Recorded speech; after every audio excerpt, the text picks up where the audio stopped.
Good morning, everyone. Welcome to the first plenary talk of the day. It's my great pleasure to introduce Professor Dong Sun from Department of Computer Science at UC Berkeley.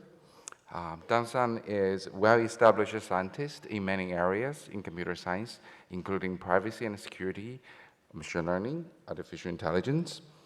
She's the recipient of various awards, including NSF Career Awards, Guggenheim Fellowship, MacArthur Fellowship, which is often nicknamed as Genius Fellowship, that makes Dong Sun a certifiable genius. Don and I have been working together for a while, and we collaborated on a few DARPA projects and other research ideas exchange. And one of the things that impressed me the most, besides this very long list of achievements that I'm not going to read to you, is that Don has this insatiable taste of knowledge. I guess she started as a security person and moved to deep learning. But if you look at her publication track and her career trajectory, every time she moves, she makes a huge impact to the area that she's getting into. I don't know how she does it, but today I think she might give us a clue about she being able to make such a huge contribution to the various disciplines in computer science, as well as being very successful serial entrepreneur and startups. Please join me, welcome Dong for this highly expected, exciting lecture. Thanks. Thanks for everyone. Thanks for being here. Today I will talk about AI and security, challenges, lessons, and future directions. As Fei mentioned, I'm a faculty in computer science at UC Berkeley, and also the founder and CEO of a startup called Oasis Labs. As we all know, deep learning is making great advancements. For example, AlphaGo and AlphaStar has won over world champions. And also deep learning is empowering everyday products. As we deploy machine learning, it's important for us to consider a very important factor. It's important for us to consider the presence of attackers. This is important for a number of reasons. So first, history has shown that attacker always follows the footsteps of new technology development, or sometimes even leads it. And also this time, the stake is even higher with AI. As AI controls more and more systems, attacker will have higher and higher incentives to compromise the learning systems. And also, as AI becomes more and more capable, the consequence of misuse by attacker will become more and more severe.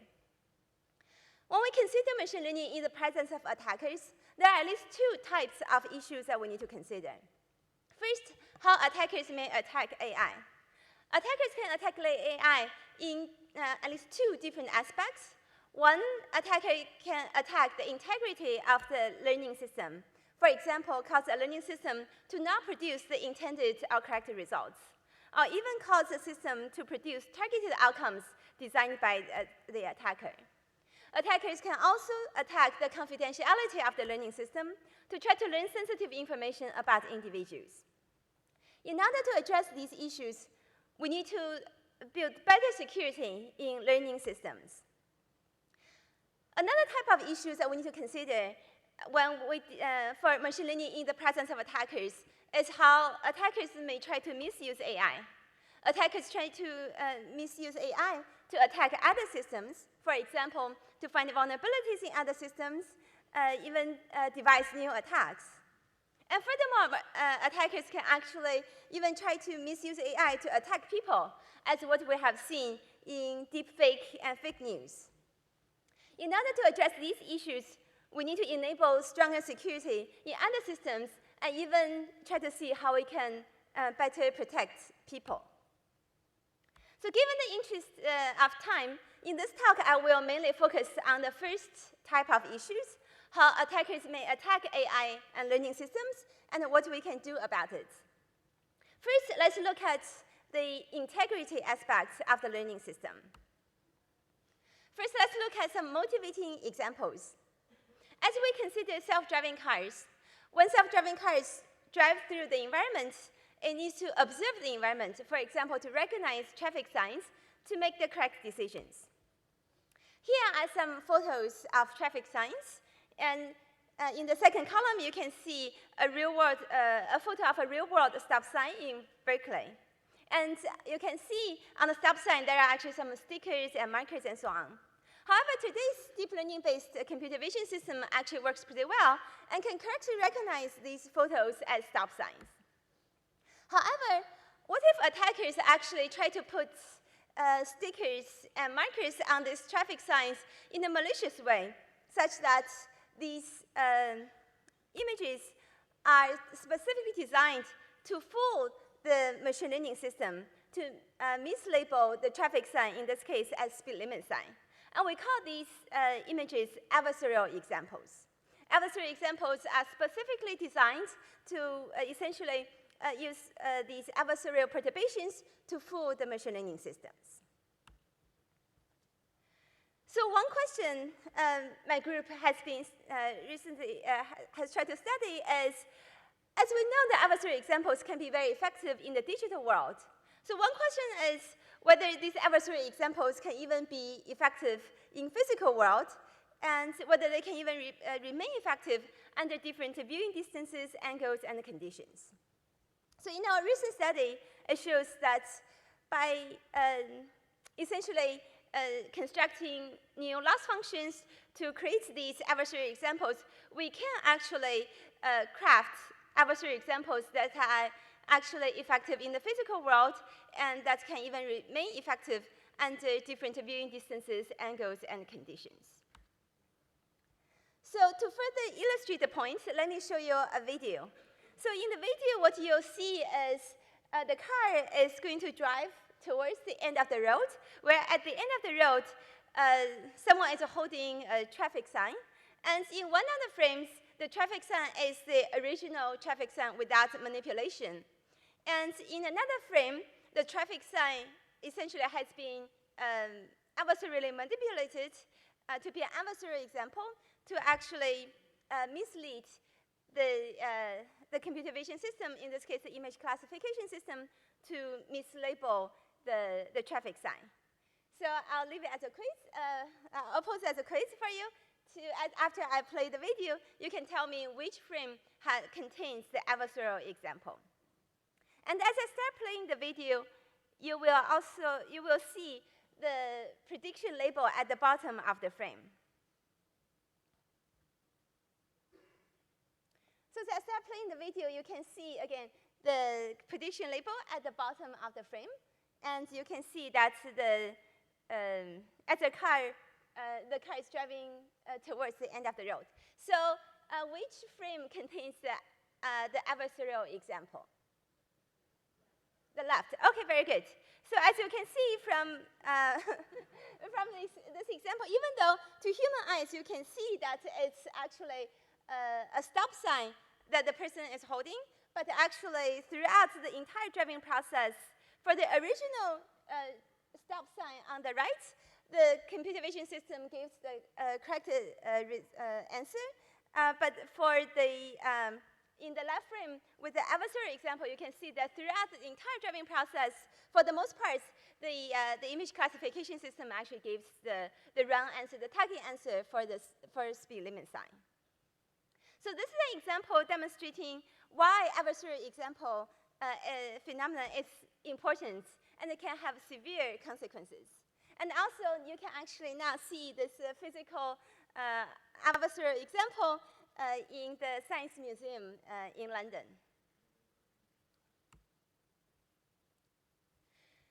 Given the importance of this issue, my group and also the whole community has been studying the adversarial example phenomena. Unfortunately, the conclusion is that adversarial examples are prevalent in deep learning systems.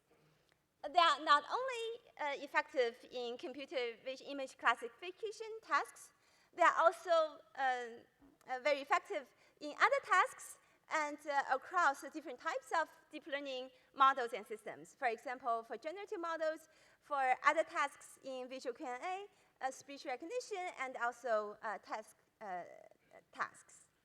So here, let me just quickly show you another example in the deep reinforcement learning setting. As we all know, deep reinforcement learning method has been very effective, for example, in training agents, such as in AlphaGo and AlphaStar. And what you'll see in the left frame here is an agent trained to play Pong using deep reinforcement learning, and the green petal is a trained agent. In this case, as you can see, the agent has to be trained very well, and in fact, the agent here is actually getting maximum score. However, now let me start playing the middle frame. In the middle frame, we actually inserted adversarial perturbations. So essentially, these video frames are inputs to the learned agent. And in the video frame, we inserted really small adversarial perturbations. They are so small that, as you can see, to human eyes, you actually cannot distinguish between the middle frame and the left frame. And however, in this case, the same agent that has played really well in the original frames now actually has been completely fooled and actually gets minimum score. So far, the examples that I have shown you is what we call white box attacks, where we generate these adversarial examples using detailed knowledge of the victim model, knowing the parameters of the model, the architecture of the model, and so on. So our work and also the community's work have shown that actually adversarial example phenomena can also be effective in the much weaker threat model in the black box setting, where the attacker actually doesn't even know the architecture of the model and doesn't know the parameter of the models. And in this setting, attackers can actually launch different types of attacks, either using the what we call transferability-based attack, utilizing a property called transferability, where the attacker can actually generate adversarial examples using a local model, and with a high likelihood, this adversarial example on the local model actually can be successful on the remote victim model. Or the attacker can construct effective attacks by just querying the victim model. And here are some examples showing that showing our work generating black box attacks on remote cloud vision APIs. So here I want to show you another example where these black box attacks actually can also be very effective on machine translation. So in the recent work from my students and my collaborators, we have studied the following. So first, the work showed that actually it's very easy to do model stealing for these machine translation models. We queried essentially these cloud APIs for machine translation, including a number of different, using a number of different cloud API as examples, including Google Translate and others. And using the query results, we can then build an imitation model. And this imitation model actually can perform really well. Their performance can essentially reach these cloud APIs. And then using the imitation model, we show that we can actually generate these adversarial examples and essentially fool the machine translation. And this adversarial example can then actually easily transfer to the remote, these cloud API systems. So here are some examples of generated attacks. So in this case, we are trying to do what we call a targeted flip. So here we have an English input. I'm going to freeze. It's now below 6 Fahrenheit. Please help me. And then you'll see the German translation. And this is created using our imitation model. And our goal here is to find a simple flip such that in the translation, we'll actually essentially make the translation to switch to 21 Celsius. And in this case, we are able to find an adversarial example that simply by changing 6 Fahrenheit to 7 Fahrenheit, we can actually fool the translation now into 21 Celsius. And when we tried this generated adversarial example to Google Translate, it gave the same answer. And here is another example for adversarial examples. In this case, we are trying to find nonsense, essentially input sentences, and that when you feed it to the machine translation system, it will generate some targeted undesirable sentences. So for example, here, we were able to to find this nonsense input, English input on the left, and then when we feed it to the machine translation system, it generates this targeted answer. I want to kill you, or the, the other sentences. And again, when we feed these generative adversarial examples to the corresponding cloud APIs, it produces the same translation error. So again, these are examples illustrating why adversarial example is really important for us to investigate and how it can really have severe consequences. These cloud APIs are APIs that people actually use every day, and a lot of people actually really rely on them. So far, I've shown you these different types of attacks, and most of these attacks are created using essentially optimization methods. And in the community and also our work have also been studying different types of attack methods, and the work has shown that essentially there are many different types of attack methods that can create a wide variety of different types of attacks. So for example, our work and others' work have shown also how we can generate new attacks using new distance metrics beyond just LP norms, including, for example, spatially transformed adversarial examples and others. And also, we can actually use non-optimization-based attacks. For example, our work and others have shown that we can even create GANs to actually generate these adversarial examples without having to solve the optimization problem directly. Given the importance of the problem, there have been many different types of defense methods that have been proposed. In the last few years, there have been hundreds of different papers posted on arXiv proposing different types of defenses. However, today, unfortunately, we still don't have sufficient defenses. Strong adaptive attackers can still easily evade most of today's defenses. So there are a number of open challenges in how we can create effective defenses. First, it's really important for us to understand better the characteristics of adversarial examples and then why they exist. For example, we have been studying the decision boundaries of these adversarial examples, and also there are questions whether adversarial examples are bugs or features. And also here, I wanted to just briefly shed some light on some promising directions on new defenses. And one example I want to give is how we can try to develop defenses that actually goes beyond just defending against specific defense metrics, distance metrics. So for example, most of today's defenses, for example, adversarial training and so on, actually focuses on improving the resiliency of the model for specific distance metrics. And there are questions, as you improve the resiliency of the model for certain distance metrics, how well it actually, whether it can actually help improve the resiliency in other distance metrics. So for example, L2 normal versus L1 or L infinity and so on. So here, let me just give you one quick example of our recent work showing a direction of building defense approaches that's not specific for certain distance metrics, using what we call spatial and temporal consistency.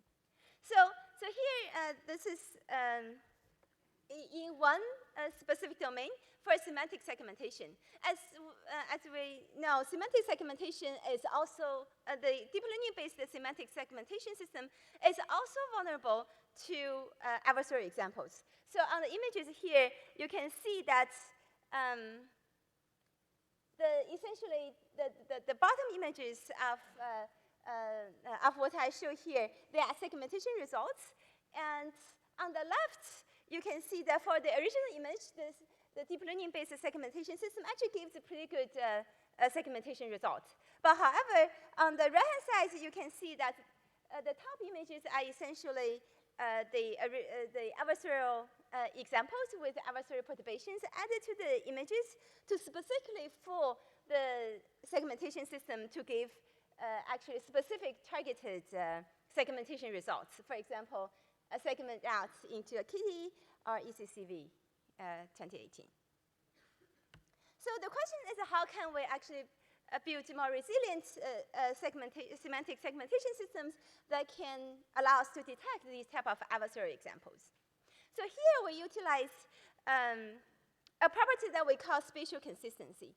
So spatial consistency essentially looks at, when you look at the segmentation results of an image, in particular, if you randomly select 2 patches from an image, and you look at the segmentation results from these 2 randomly selected patches, if they intersect, and then the segmentation results of the intersection should be very similar. And this is what we call spatial consistency. So for example, again here, as we select the 2 random patches that overlap in the image, when we look at the segmentation results from these 2 patches at the intersection, they should be very similar. Whereas for adversarial examples, actually when you select 2 random patches and look at the intersection, the segmentation results of these 2 patches and at the intersection, they are actually not necessarily very similar. And actually, in fact, it's actually very difficult for attackers to make an adversarial example that satisfies this spatial consistency property. And we utilize this spatial consistent property to develop methods to detect adversarial examples, and it showed that it can actually be very effective and can be effective against strong adaptive attacks as well. And similarly, we can use what we call temporal consistency to detect adversarial audio. So again, if you look at segments of the audio, if you randomly select segments of audio where they overlap, again, using at the overlap region, they should give similar, for example, in the speech recognition, give similar results. And we can even extend this to video as well. Our work also shows that when we use this temporal consistency in videos, it helps us to detect adversarial frames as well. So this is a direction illustrating that using these intrinsic properties, it can actually help us to develop more resilient machine learning systems. And another example, another direction I wanted to mention is essentially for these adversarial examples, also oftentimes is that we actually need to make changes to our architectures and approaches. For example, how we can design new architectures and approaches with a stronger generalization and security guarantees. So here, I'll give you, as a first step towards this goal, I'll give you an example in a limited domain in neural program synthesis to illustrate how a new architecture can actually help us to significantly enhance the resilience of the learning system. So neural program synthesis is about how we can teach computers to write code, and it's very important for many applications, including end-user programming and so on. And in neural program synthesis, for example, you can give input and outputs, and then train a neural program architecture to get a learned neural program such that when you give a new test input, in this case for a problem of addition, it will give you correct test output results. And there has been many work in developing various neural architectures for program synthesis. However, in general, neural program synthesis work suffers from 2 main problems. One is generalization. Given essentially how a lot of these neural program architectures, they do not generalize, meaning that, for example, for addition, if they are trained on inputs of 30 digits long, they won't be able to actually correctly compute they won't be able to correctly do the computation for inputs, for example, for 100-digit long. Another challenge is the lack of proof of generalization. So essentially, for these learned neural programs, even if, as we do testing, and the test results are all correct, these learned neural programs, essentially, you don't really know when you give it a new test input what will happen to the test output, whether it will actually give you the correct answer. So So in our work, we show that we can introduce recursion, the concept of recursion, to these neural program architectures and learn a recursive neural program. Recursion is a fundamental concept in computer science and math. It solves the whole problem by reducing it to smaller subproblems, where the base cases are easier to reason about. And our work showed that by making neural program architectures, we can actually make neural program architectures generalize much better using the concept of recursion. They can learn and generalize much faster, and also we can actually provide a proof of generalization. So essentially, once the learned recursive program passes a verification procedure, we can actually prove that this learned recursive program will have perfect generalization. And the work won the best paper award at ICLR earlier. So there are a few lessons that we learned from this work. Is that one, program architecture really impacts generalization and provability. And in particular, recursive modular neural architectures are easier to reason, prove, and generalize. So in our work, we show that by exploring this new architecture, we can enable stronger generalization for this limited domain of neural program synthesis. And the question is how we can explore other new architectures and approaches to enable stronger generalization and security properties for broader tasks.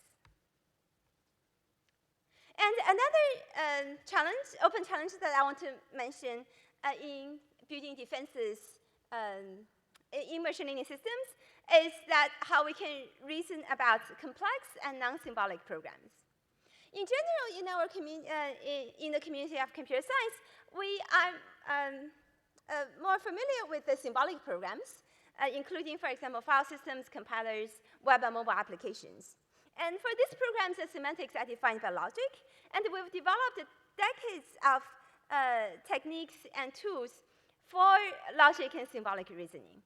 And in fact, we have entered the era of formally verified systems, where we have many different types of verified systems, including verified operating systems, file systems, compilers, and so on, that provides provable guarantees of their security and correctness properties. And largely thanks to the powerful formal verification tools and dedicated teams. Unfortunately, even though for symbolic programs we still have a lot of challenges, but at least, again, as I mentioned, we have decades of experiences, and we've developed techniques and tools for decades for logic and symbolic reasoning. But however, as we deal with learning systems such as deep neural networks, they are largely what I would call non-symbolic programs. And we don't have good understanding how these learning systems work. And also, even more so, we don't have precisely specified properties and goals. So for example, if we, as we design a self-driving car, we want to specify that the car should not drive over a pedestrian. But however, we don't have mathematically specified, a precisely specified definition for what is a pedestrian. And also, in this domain, often traditional symbolic reasoning techniques do not apply. So, this, I would say, is one of the biggest open challenges in improving security in learning systems that the whole community really doesn't have much experience with. So what I have talked about so far is just the tip of the iceberg. It's in the general domain of adversarial machine learning, which studies learning in the presence of attackers. And so far, I have mainly focused on one type of issues in adversarial machine learning, is attacks happening at inference time. How attackers essentially can manipulate the input to fool the learning system to give the wrong prediction. Attacks can also happen at other stages of learning, for example, at training time, where attackers can provide poisoned training data to fool the learning system to learn the wrong model. Adversarial machine learning is particularly important for security-critical systems. Overall, I strongly believe that security will be one of the biggest challenges in deploying AI. So in this first part of the talk, I mainly focus on the integrity of the learning system, how attackers can attack the integrity of the learning systems and some of the open challenges and what we can do about them. And now let me briefly talk about the second aspect, how attackers can attack the confidentiality of the learning system to try to learn sensitive information about individuals. So first, let's look at how the current framework for data collection and usage works. So in the current framework, owner's data is being collected, and then analysts, machine learning researchers, and practitioners write these data processing, analytics, and machine learning programs, which are then run on a computation infrastructure to then compute the results. And the computed results may be consumed internally, or sold or shared to external parties. So unfortunately, the current framework is insufficient for protecting users' data rights and privacy. There are a number of different types of issues that we need to consider here. So for example, this processing, analytics, and machine learning programs may not be trusted. For example, the analyst's account may have been compromised, or there may be insider attack. And secondly, this computation infrastructure may not be trusted either, since they may be compromised as well. Thirdly, these computation results may actually leak sensitive information about the original inputs, given that these computation results have been computed from sensitive input to start with. And finally, as these computation results are consumed internally, or sold or shared to external party, and in certain cases, even the original data are sold or shared to external party, users have no control or visibility on how their data is being utilized. To address these different issues, we need to develop different types of techniques. So, and this is something that my group has been focusing on as well. So for example, to address the issue of the computation results leaking sensitive information about the inputs, we need to develop practical solutions, for example, to enable differential privacy to protect the computation output from leaking sensitive information. To defend against untrusted program, we have been developing techniques and approaches to enable program rewriting and verification, such that we can actually rewrite the original untrusted program to enforce the desired security and privacy policies. And to address the issue of untrusted infrastructure, we can utilize secure computation as well as federated learning to protect the computation process from leaking sensitive information. And finally, we can use distributed ledger and smart contracts to enable users to have better control and visibility of how their data is being utilized. Given the interest of time, here I'll mainly focus on the third issue here, how we can use differential privacy to essentially to help prevent the computation output from leaking sensitive information about the input. To look at why this is important, let me first give you one motivating example. So this is recent work that we have done in collaboration with the researchers from Google. So the question here we set out to study is, as we all know, neural networks has very high capacity. The question is, do neural networks actually remember training data? And if yes, can attackers actually exploit this to extract the secrets in the original training data from just querying the learned models? So here we look at the task of a language model. So with a language model, given a corpus of texts, we learn a trained model that when given a sequence of words or characters, it will predict the next words or character. So in our work, we this is one example of a case study where we showed that, so first we train a language model on the email data set called the Enron email data set. The Enron email data set naturally contained actual users' credit card and social security numbers. In our work, we showed that by devising new attacks, an attacker from just simply querying the model without knowing the parameters and the details of the model, the attacker can actually automatically extract the original social security numbers and credit card numbers that were embedded in the original training data sets. So this is an example illustrating that why, even as we train machine learning models, it's important for us to pay attention to protect users' data privacy. And in our work, we also propose a new measure called exposure to measure the degree of memorization, and this has been used to help improve privacy in Google's product.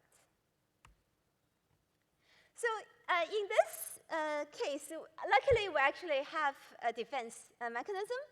So our work showed that instead of training a vanilla language model, if we train a differentially private language model, then in this case, the utility is still very good. But at the same time, we can actually strongly, significantly enhance the privacy protection of the model. For example, the previous attacks actually no longer works. So differential privacy is a formal notion of privacy. At a high level, we see that a function is differentially private if the following holds. So in this case, we consider two neighboring data sets, one where one data set has one more data points than the other. And we see that the function is, a randomized function is differentially private if, as we compute the function over these two neighboring data sets, the resulting probability distribution of the computation results are very close. So intuitively speaking, this shows that with this function, from just looking at the computation output, it's difficult for the attacker to actually tell whether, for example, in this case, Joe's data point is used in the data set or not for computing the results. So differential privacy is a strong theoretical notion providing a foundation for a formalism for privacy. But however, there are many challenges for practical general-purpose differential privacy for data analytics and machine learning. One, most people actually are not familiar with differential privacy. How can we build a system to make it easier for non-experts to utilize differential privacy? And we want to provide broad support for analytics and machine learning workloads, and to make it easy to integrate into existing data environments. And previously, no existing system addresses these issues. In our work, we showed that so in one of our work, we developed a method for automatic rewriting where we can actually automatically rewrite, for example, data analytics queries to automatically embed these differential privacy mechanisms and other privacy mechanisms into the query to generate what we call an intrinsically private query, such that even though the original data analyst doesn't know about differential privacy and just writes an original query that doesn't support differential privacy, through this rewriting, we can actually automatically generate a differentially private query such that when it's executed on the original database, it will produce the differentially private results.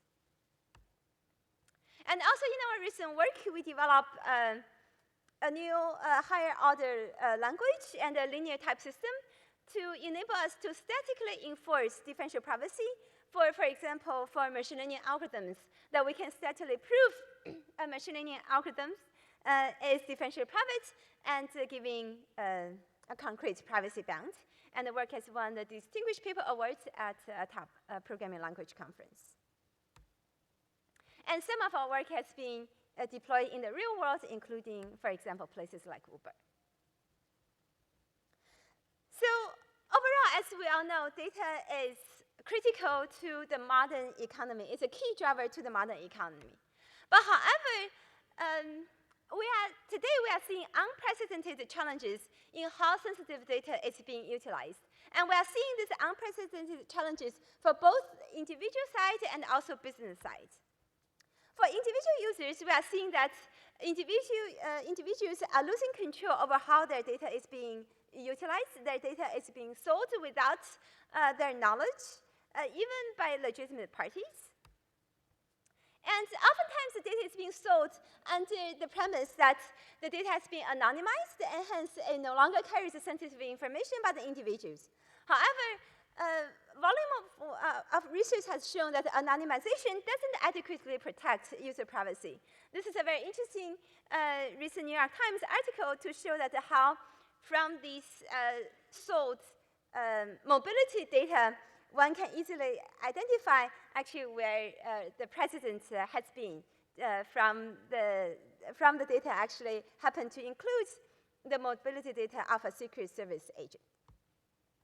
And also users are not getting sufficient benefits from their data. Some of this data has been shown that it can actually be sold for very high value. On the business side, businesses continue to suffer from data breaches. Some of these large data breaches actually enable attackers to steal sensitive information about hundreds of millions of users or even over a billion users. And also, regulations like CCP and GDPR are becoming increasingly more costly for businesses to comply. And also, it's very difficult for businesses to utilize data due to data silos and privacy concerns. And there has been a lot of controversy also due to the tension between utility and privacy. So given all these challenges, we have an urgent need for a framework for building a responsible data economy. There are a number of challenges for building a responsible data economy. So the first type of challenges are regulatory. So for example, even such simple questions, who owns the data, has no clear answers. As we know that individual property rights are a cornerstone of modern economy, and they actually have helped establish modern economics and fueled significant economic growth in the recent past. However, today we lack an adequate framework for data property rights. Establishing proper data property rights can allow individuals to better derive value from their data and better propel economic growth and unlock new values. And as we establish data ownership and data rights, there are also questions of how should data be used. This is a hotly debated question. For example, recently, CEOs of 51 top tech companies have sent an open letter pushing for a unified data privacy law. And there have been various discussions about data regulation at the top of mind in Washington. Besides the GDPR CCPA regulations that have already been in effect. Another type of challenge for a more responsible data economy is in incentives. Essentially, we need to enable new business models and figure out what type of incentives can actually allow us to have a more responsible data economy. And there are many open questions in this domain, and including how can we properly determine and distribute the value of data.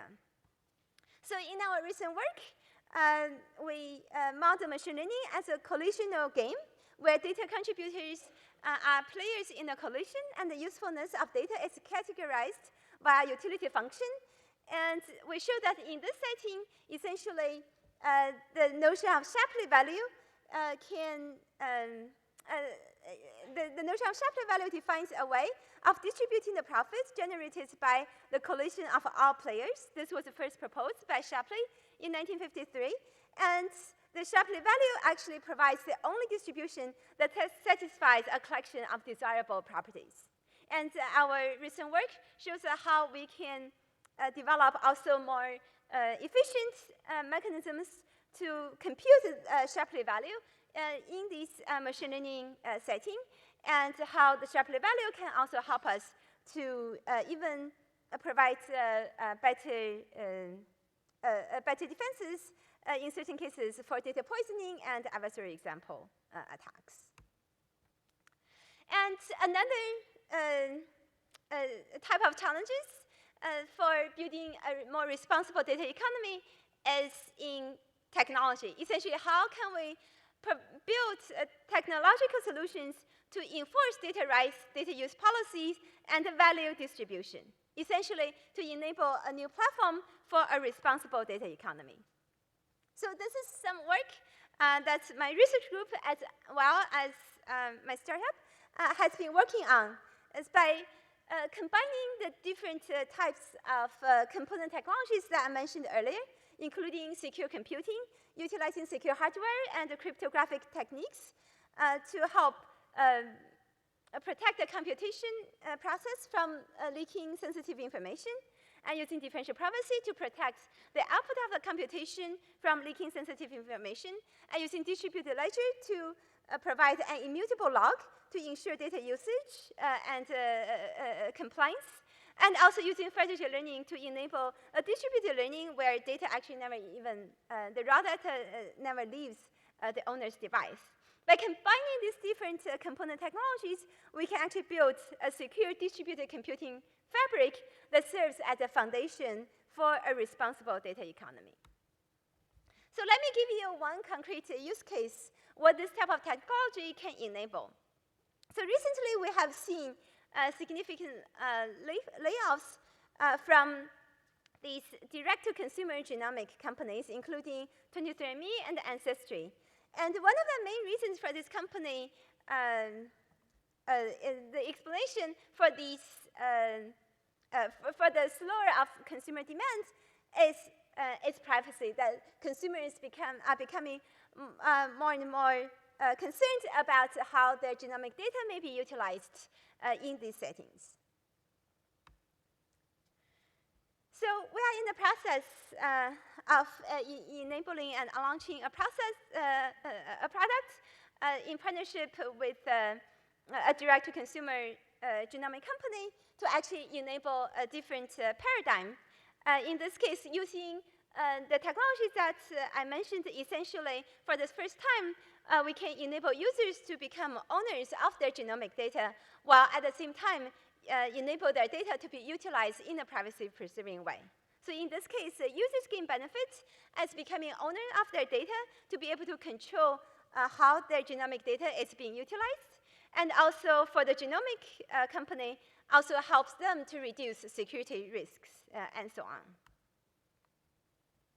So to summarize, in this talk, I've talked about the different aspects at the intersection between AI and security. There are many open challenges and really exciting research questions at the intersection between AI and security. How to better understand what security means for AI and a learning system, how to detect when a learning system has been fooled or compromised, how to build a more resilient learning system with stronger guarantees, how to build privacy-preserving learning systems, and how to build a responsible data economy. So the work I presented is in collaboration with many of my great students, postdocs, and collaborators. And a number of my postdocs are on the academic job market this year. And to summarize, I strongly believe that security and privacy will be one of the biggest challenges in deploying AI. And it's imperative for us to build a responsible data economy. And these require a community effort. Let's tackle the big challenges together. Thank you.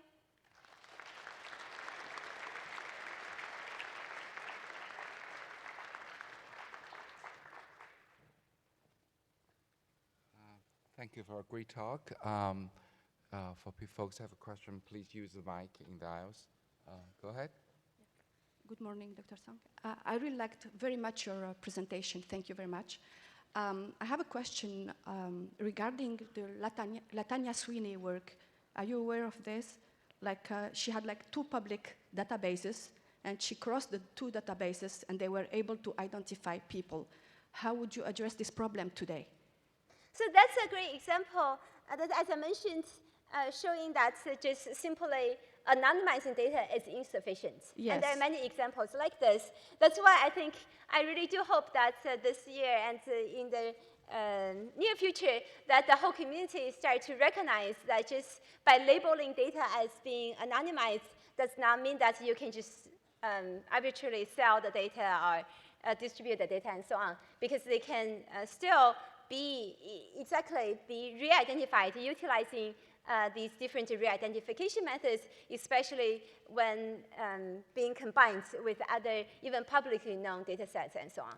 And so this is also why we need to utilize more principled privacy methods, including, for example, differential privacy is designed to enable certain privacy guarantees in these settings. Yeah, thank you. Hi, I'm Rosina Weber from Drexel University. So my question is about the addressing the issues with adversarial instances. So at the time that you address that and your system is able to do better generalizations, are you making them less transparent, or how do you address that part of transparency when you solve the adversarial issues? What do you mean by transparency in this case? Explainability, okay. accountability. So, okay, yeah, that's a very good question. So actually, so in some of our work, and also there has been others recent work showing that a lot of this explainability, these type of methods, actually they themselves can be easily fooled by adversarial examples too. So for example, in some of our work show that this attention mechanism can be very, very easily fooled by adversarial examples.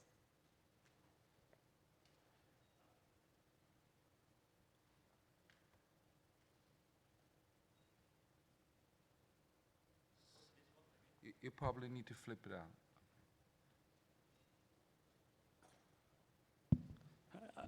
Andy Lee from Tongdun Technology. So yeah, that's a great talk. I have one question. So how do you, so for example, for your startup, OSIS Lab, so you have all the kind of services, secure service, but how do you make others trust you actually do not leak the data? For example, federated learning. So okay, I can contain your data, but how can you make other, say I'm a bank, right? So now you process some data on my bank, you provide all the services. How can I trust you? How do I audit you do not leak the data as the service provider? I see. Yeah, that's a very good question. So, so the goal is that here we can actually build system with the provable guarantees, so that from a technical perspective, essentially one can, especially in computer security, also there has been a lot of focus in general on building systems that provide provable guarantees. But of course, in the end, you want to make sure that the right system has been deployed and all that. So yes, in general, trust is an important issue. Yeah, I think it's pretty hard, right? So like even iOS, Windows, Linux with open source slightly okay, but many things, how can you actually trust that the whole platform is trustable, right? So one technique or mechanism that I didn't have time to mention is, for example, the secure hardware. So using the secure hardware, also called secure enclaves, one can, a remote entity can actually get what's called attestation. So you can remotely attest to verify what program has been run inside a secure enclave and what's the initial state, and hence knowing essentially being able to attest that the right program has been run and the computation result is correct. So we have last question goes to there. Evgeny Gabrilovich, Google Health. I assume different things can fool algorithms and people. For example, the stop sign example you showed is unlikely to fool humans, while it's probably easier to dupe humans with simulated voice, especially with the right intonation and accent. I'm wondering if you're aware of studies that study what makes it difficult to fool humans and use the approach to improve algorithm resilience, and see if humans can benefit from algorithms, because when a human can be fooled, an algorithm can assist the human to not be fooled. I see. So it's a question that how we can develop algorithms that can help humans to be fooled. It was a little hard to hear. How to help humans not to be fooled. Okay, sorry. How to help humans not to be fooled. Yeah, so I think as I mentioned in the beginning of the talk, I really do hope that we do develop technologies that actually can help humans to defend against these type of issues with misuse of AI. So for example, the type of issues like deepfake and fake news and so on. So we also actually currently have a project, this also is a DARPA project, in utilizing NLP techniques to build chatbots to help protect users from social engineering attacks. So social engineering attacks actually is the most popular attack methods today. And there has been estimates that over 80% of attacks today starts from a social engineering attack, such as a phishing attack. And oftentimes it's very difficult for humans sometimes to recognize that this actually is a phishing attack. So in this project, we're actually working on developing NLP-based techniques for building a chatbot, for example, to detect when an email may be suspicious, and in that case, automatically launch challenge and response. So essentially, for example, sending the correspondent an email, for example, a question to see whether the correspondent actually knows the appropriate answer, and hence prove that he is, who he claims to be, like your coworker or your relative, and so on. So I do see that it will be a very important direction for us to better utilize these technologies to help protect humans, because at the end of the day, we see that humans are the weakest link in the system. What about the reverse direction? Can we learn what makes humans resilient and improve algorithms' ability to deal with noise and attacks? I see. Okay. So I guess the first question is, what makes humans resilient against, for example, adversarial examples and so on? I think also Yusha mentioned in his talk too, so basically today the deep learning systems, they are very effective at certain tasks, but essentially they are learning very different things than what humans, for example, our computer vision system has learned. So essentially we need to develop better learning methods, such as how humans learn, to be more effective against these adversarial examples. Thank you. As you can see, this is a really exciting and very important topic, I think. But in the interest of time, we have to stop here for people to go to other sessions. If you would like to stick around to talk about this, and I guess you will be here, let's thank the speaker again.